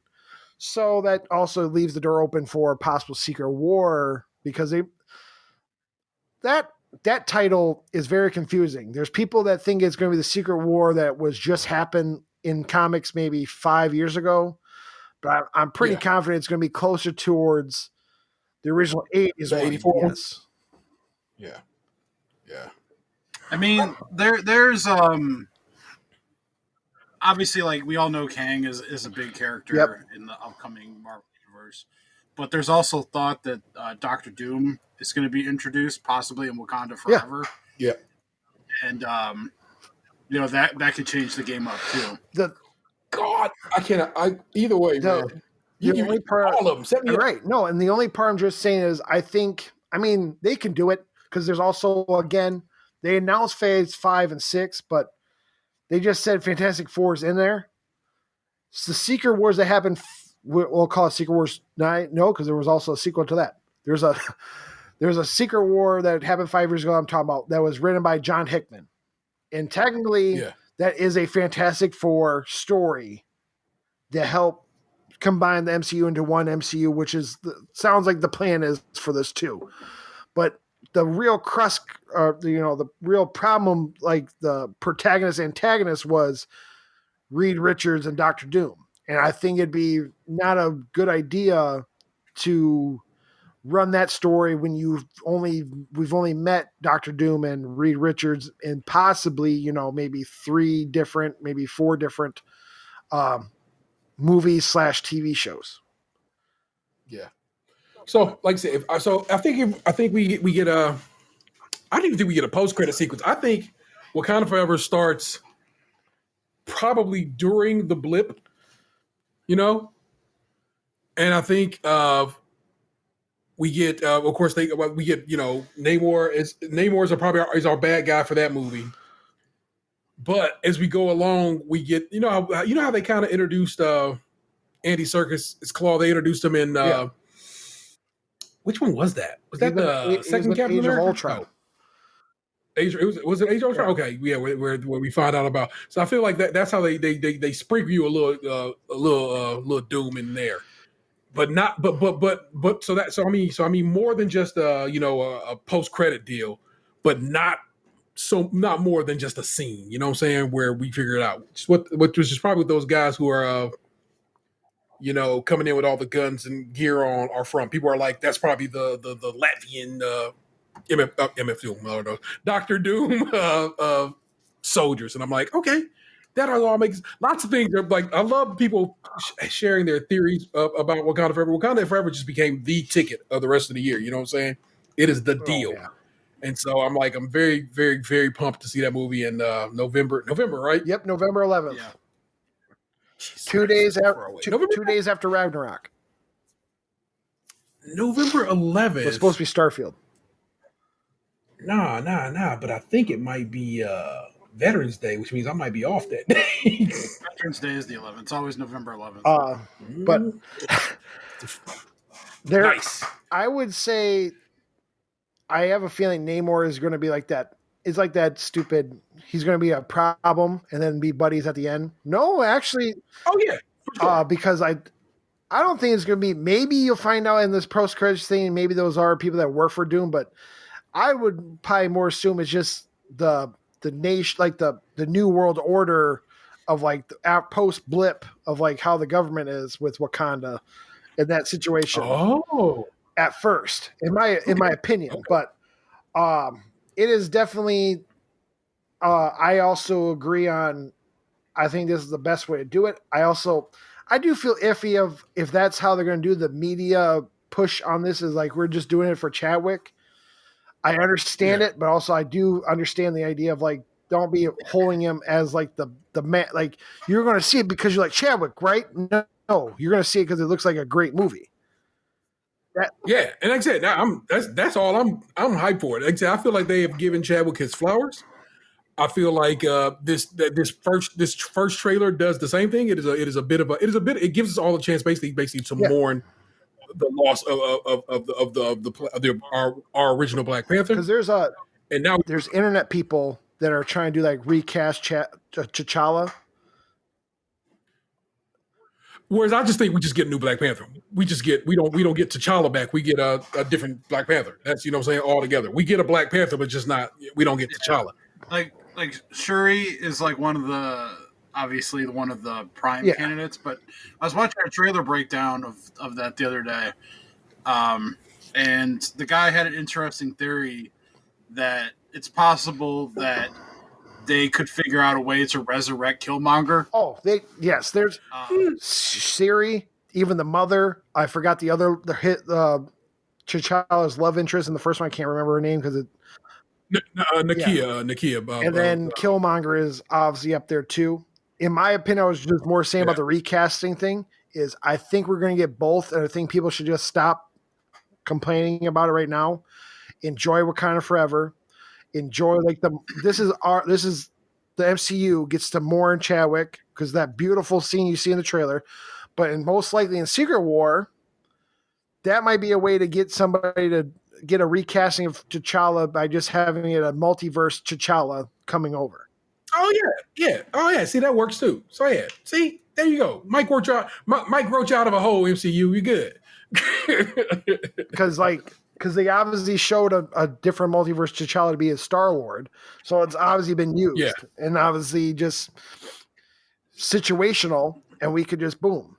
You can do that. Or if you want to do the Killmonger, you probably get the fucking multiverse Guardian that's in that one by having him just be that guy. But I think Michael B. Jordan is busy making Static. So I don't think he's going to come back. This multiverse is really kind of like the ace in the hole. It can get you out of a lot of jams. Oh, yeah. Like, all right, that's another universe is whoever. You know what I'm saying? Like, cool. All right, let's go. So I dig on that, man. Oh, my goodness. Well, there you go, people. You know what I'm saying? Everybody's got a little something. You got a little sprinkle of this, a little sprinkle of that. But you know what you got to get, right? We got to walk on to Electric Avenue, and then we'll take it higher. And as we get on over to Reddit, we get into the mean streets of Reddit, people. We delve deep into the subreddit, Am I the Asshole? And of course, we've already done one, but I got you another one. So that's how he gets down. So here's what you're going to get this week. You get, am I the asshole for bringing up how strange it was for my wife to lock the guest room with her guest inside? Am I the asshole for bringing up how strange it was for my wife to lock the guest room with her guest inside? Yesterday, I got off of work early at 6 p.m. and went home. When I entered the house, I shouted for my wife several times, but then figured she was out. I went upstairs, and just as I was making my way into the hallway, I see the guest room door unlock and my wife come out asking when I got home. I look at her completely puzzled and then look past her and see a dude who turned out to be a guy, Adam, a pastor, although he looked young, sitting inside the guest room drinking a glass of water. I asked her who he was, and she tells me he's a pastor at the local church, and her mom told him to visit us since my wife has been having some issues with faith and so on and needed to talk it out. I was still puzzled. I moved on to the next question, which was why the guest room was locked, and she gives me a short answer saying, "We'll talk later," but I insist. She tells me it's because she wanted privacy and not to be interrupted. Not gonna lie, I felt something was off, but I couldn't tell what it was exactly. And then she asked why I got off work so early, but I don't reply. I just stare past her and see the dude still drinking from his glass. I stand by the door to greet him, and he just sits there and avoids eye contact. My wife tells me to go downstairs, and she'll join me shortly. What? I go downstairs, and 5 minutes later, they come down. I know. And 5 minutes later, they come downstairs, and she leads him to the door. I bring up the locked guest room again and how strange it was, but she gets irritated, saying that I get no say in how she interacts with her guests. And she didn't get and she didn't get why this was such a thing to get hung up on. We start arguing.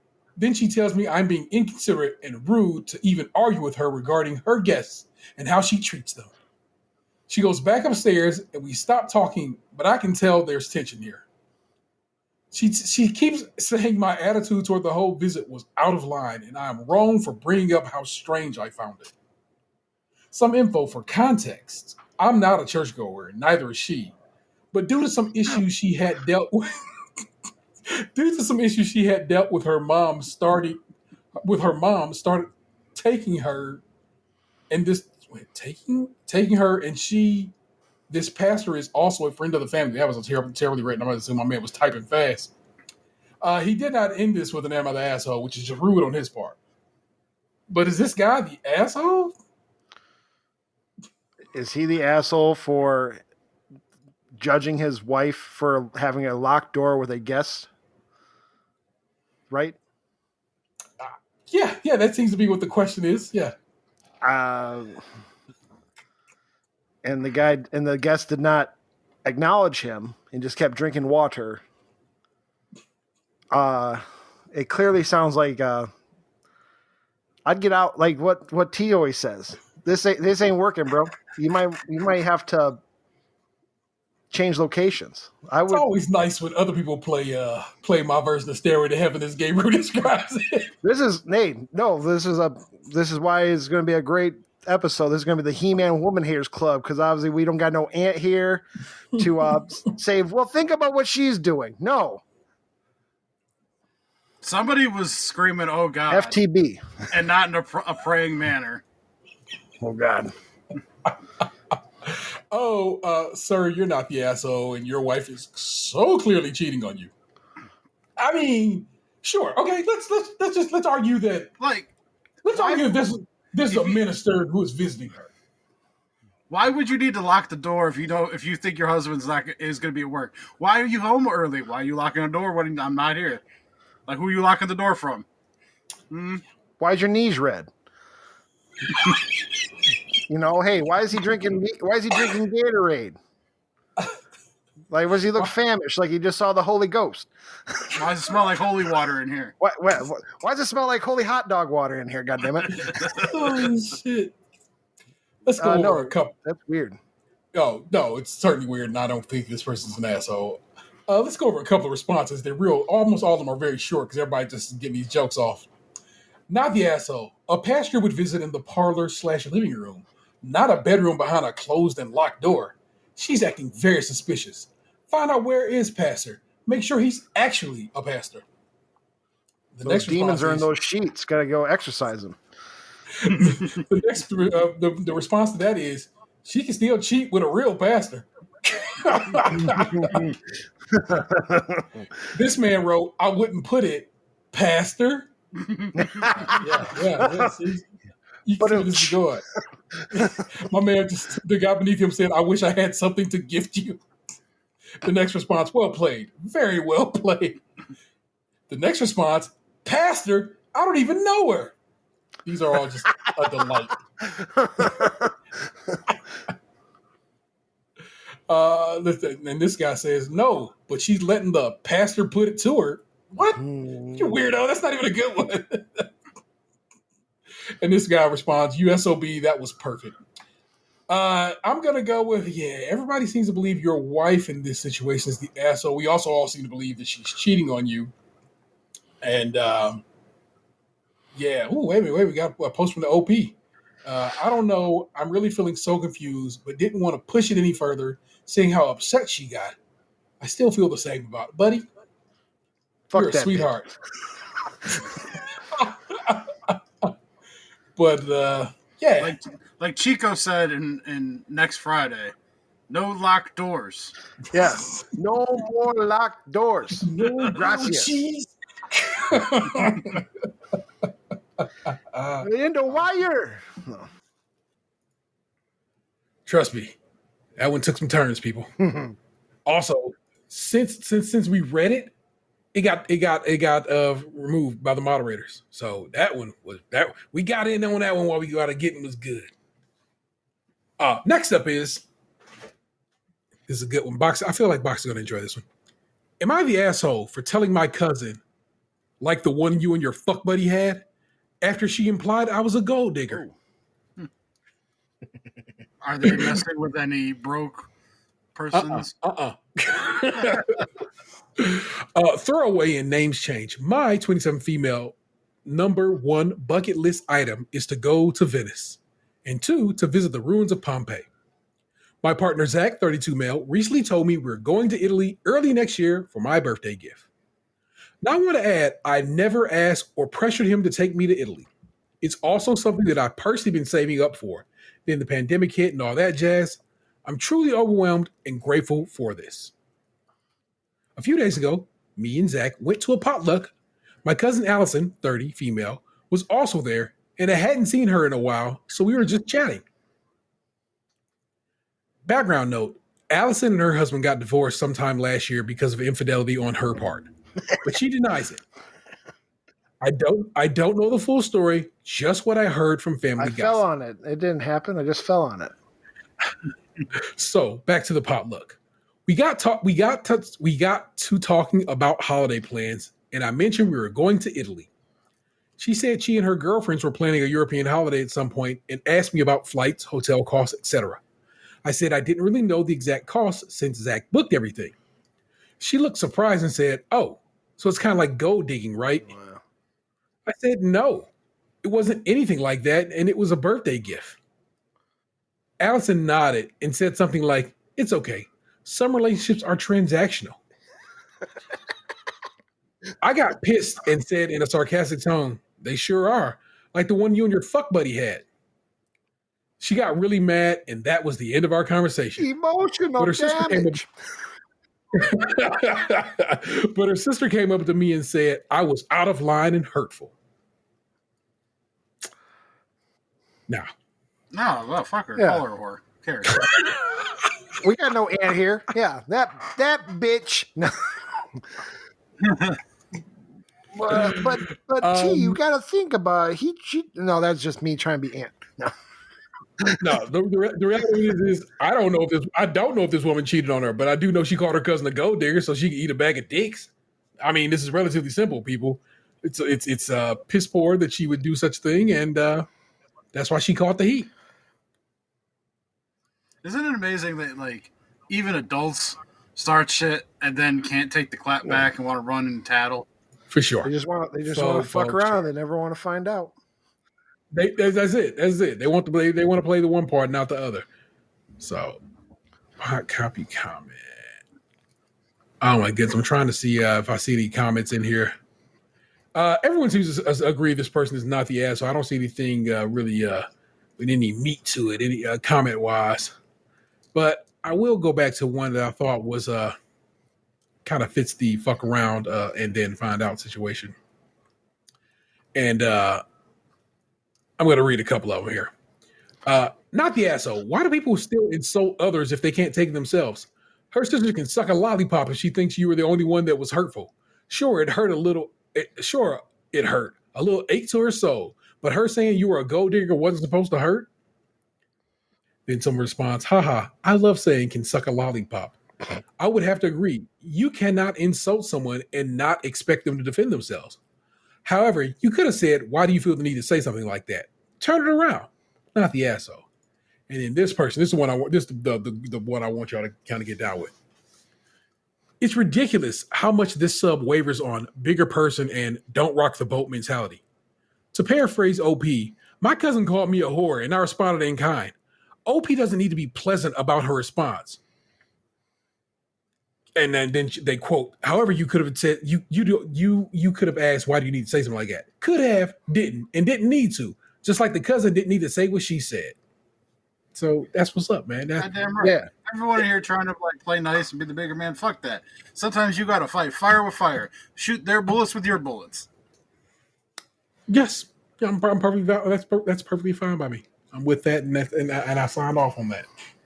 So there you go. That's this week's Am of the Asshole. Hope you enjoyed it. In the realm of entertainment, I'm gonna rattle off a list, and you stop me if you need me to stop at anything.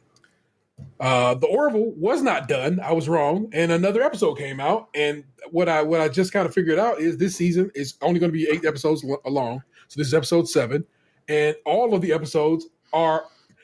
They use the term feature length, but about an hour and 14 minutes. So I wouldn't call that a feature length, but it is longer than your standard TV show. And episode 7 was pretty good. I tell you to get down with the Orville if you are not yet. Still watching Loot, still loving Loot. Just a great show. I very much enjoy it. I started As Dusk Falls. I've only completed the first chapter of that's a game that's available on Game Pass. It's a point and click kind of vibe. In the vein of, I guess, Walking Dead or Telltale games, and it is very, very good from what I've played of it. And if you got Game Pass, there you go. You get it on the PC or on the Xbox and enjoy. Still playing Fortnite. At this point. I'm just working on some the various vibing challenges, trying to get those completed. And I guess I could work on the Indiana Jones shit, but I got the one Indiana Jones costume, and I'm okay with that. I don't need topless Indiana Jones per se, But who knows? Maybe I'll luck up and get that taken care of. I need it. That would force me to have to use pistols in Fortnite for just one of those things, and I simply don't use pistols. I like the hammer. It's my favorite gun in Fortnite. Currently. You got to buy the John Cena skin tonight. Oh, I guess. Turnip Boy commits tax evasion. I talked to you guys about that some months back. They finally fixed it. And so the last 2 achievements were available to be gotten. So I went and got the last 2 Chivos in Turnip Boy, and that means I have 1,000 points of that game, basically a platinum if you are a PlayStation head. I've gotten all the Chivos for that particular game, and I love it. And I listened to a book I've read before, which is called Christopher Moore, another one of my favorite authors, Christopher Moore's Blood-Sucking Fiends. I got that from Libby and listened to that book in real short order because it's such a good story, and it's good to listen to it. It was good to read when I read it back in the day, and it's good to listen to it here now in the present. I very much enjoyed that book. I am currently waiting on the sequel to pop up on Libby, and I'm going to listen to that one. I read that whole trilogy some years ago, and I'm like right now, everything I'm reading right now, I know I'm listening to it, but reading is the term I'm going to use because they are audio books. Is just a lot of just comfort food, just stuff I've read before. And I'm having a good time going back to some of these things. So Blood-Sucking Fiends is part of a trilogy, Blood-Sucking Fiends of You Suck and Bite Me. We're all hilarious by Christopher Moore, who's a fantastic author. If you have not read any of his books, I tell you, great author. Real fun guy. Real comedic kind of tone to his stuff. He has this book called Lamb, the Gospel According to Biff, Christ's Childhood Friend. So you got to imagine Jesus having a friend named Biff, and it's hilarious. It's a great book, so I'll tell you to check that book out too. What have you guys been watching, reading, playing this week? I played a little bit of Call of Duty the other day. I watched a couple more episodes of Evil, and I started Killing It. I don't know that. What's that one about? That's the Craig Robinson show where he's killing snakes in Florida. Oh, on Peacock. Yes. Well, Claudio Doherty's in that. They got a season 2. They got picked up for a season 2. I don't know if you knew that, but you'll get some more. Yeah, so excellent. I've been playing. Well, I played the game Stray. I platinumed it. Okay. It's a very fun little cat game. You play as a cat in a dystopian robot world. Long story short, it's a game that is, when you play it the first time, you're like, man, this is such a vast, big ass world. But then there's a trophy that says beat the game in like 2 hours. And once you beat it, and then you understand the gist of what you just got to do to progress. It's a very pretty small in scope wise of what you got to do game, but it's a fun. It's probably the most, like how people have said, it's probably the most authentic computerized cat in a game. There's a meow button, and I think the reviews are a little too high. I think they're beginning like high 8s. If you knock it down by 1, go down to 7.5. I think that's a good spot for it. I think it's a good game. I don't think it's not making the new wheel, but it's a very fun game. Did you buy it, or do you have the PlayStation Plus tier that it came with? I have the PlayStation Plus tiers, and okay. That is a good way to look at it too, because it was technically free, so it didn't hurt. Especially it's $30. I wouldn't buy it for $30. Okay. And then also for anybody who is a PlayStation Plus people, look it up. You might actually have a cheap way to get to the next tiers. It's not like you have to pay $120 right off the get go.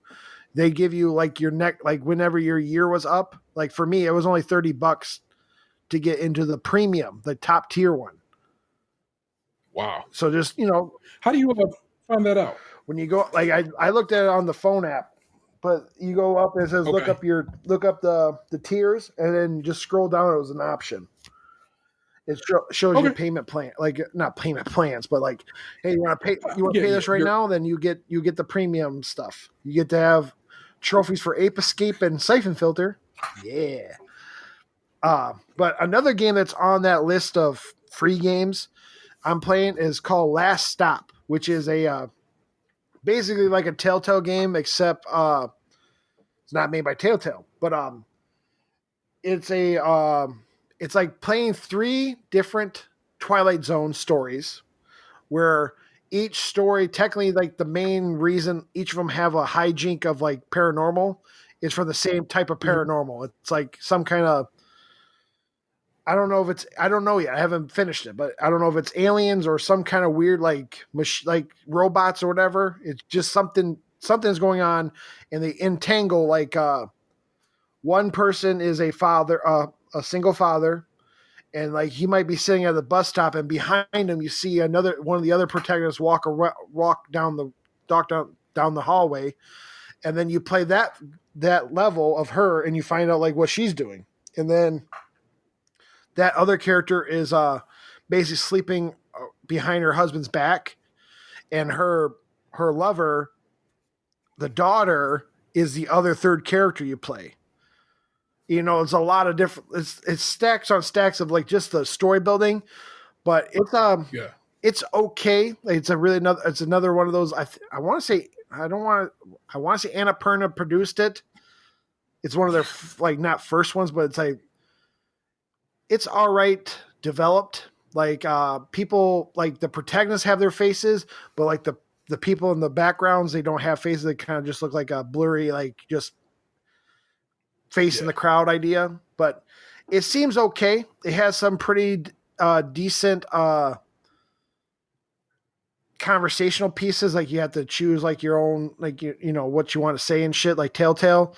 And right now I haven't seen like some real repercussions of what I've been saying yet.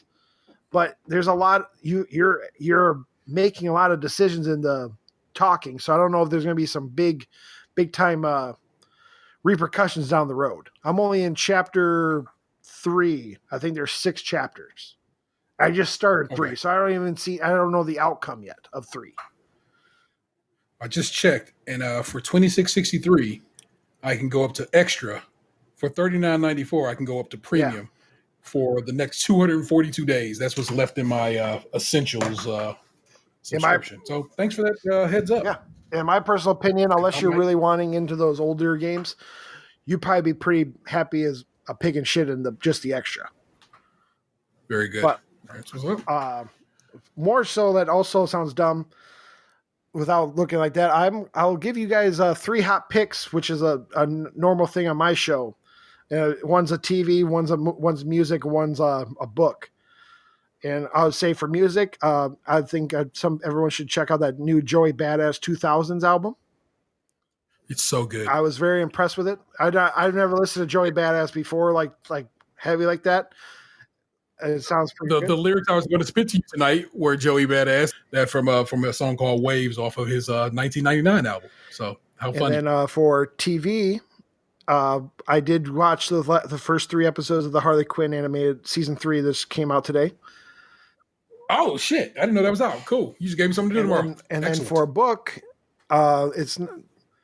it's more of a one and done, but also everyone should go check out DC's Kingdom Come. It's an old one. It's an old story, but fantastic. Kingdom Come. Yeah. There you go, people. You've just been given all the goods that you need for making your PlayStation experience better, and some dope shit to check out, entertainment wise. Housekeeping standard rules apply. Please rate, review, subscribe, and share the show. Share being the most important of all of those. I'd rather you go tell a buddy to give my show a listen and hopefully get them to listen to it than just give me 5 stars somewhere. 5 stars is great. Hey, that'd be fantastic. But if you actually get somebody to listen, who knows? Maybe they'll just carry the 5-star load for you. Please subscribe to our YouTube channel. My buddy Tiny just did tonight. I got the email that said he subscribed to the channel. I'm like, thanks. And that's why I tell you, look, it's dope my man did that. But let me tell you something. It is hard getting your friends to just to get down with the things we've been doing. I've been doing the show we've been doing the show for 9 years. Not a lot of my friends fuck with it. Also, the vast majority of my friends are on the show, so it kind of works itself out in that regard. Some of us around the show don't fuck with it either. Hey, there you go. We got Twitch, we got Twitter, we got IG. We got all that. Feel free to look up Stays Crunchy and Milk. Crunchy, of course, being spelled with a K. If you want to support the show financially, we got a few bucks tossed away. You can join us over at Patreon. We're members at the $5 and above tier. Get extra content each month and early access to new shows. We have merch available over tpublic.com/user/Stays Crunchy Milk. All one word. Got to get some more designs up there. I know I keep saying it, but like I said, if you got a designer or somebody makes shit and you think they would fit the bill for us, hey, send them our way. We certainly would love to work with them and see what we can make happen.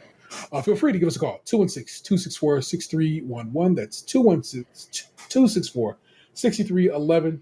Again, we certainly love to hear from you. Let me just double check the email box. I have not done that today. I probably should. It's taking its sweet damn time. No, doesn't look like anybody. Apparently, we just have a bunch of TikTok notifications, so we'll have to go look into that. Thanks, computer. Our missing men's this night are Tatum216, send him some love. The real ODP, who is in the midst of moving from one RV to another. It's involved, and when at some point you'll get the whole story, and you're going to be like, God damn, because I know I was.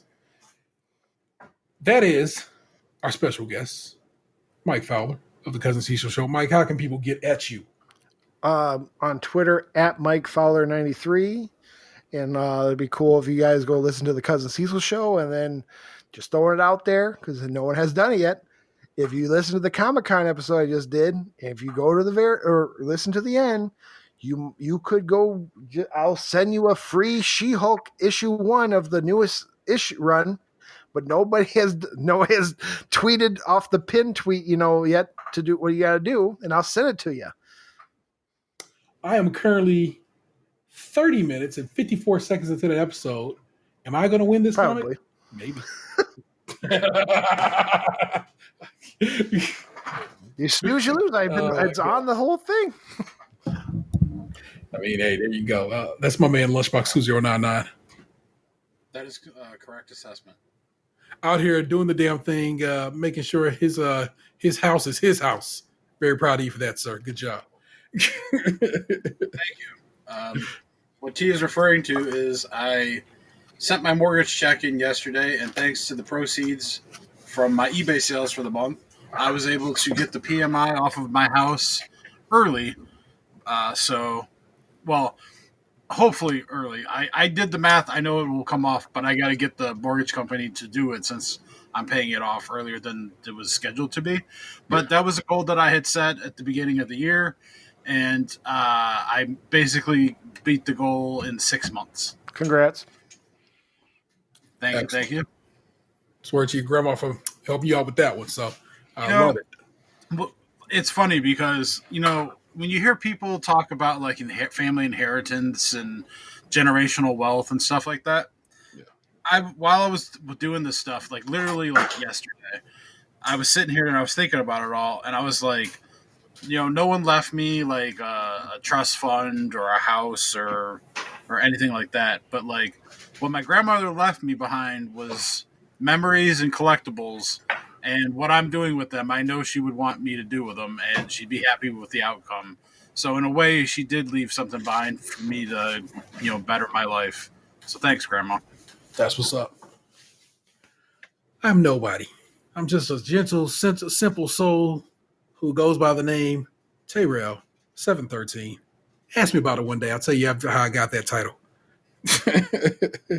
You yearns religiously everywhere, ladies. Loquaciously. No. You have just been podcast 2. I know you loved it. We'll catch you next time. Peace. Dad, what happened to you? You used to be beautiful.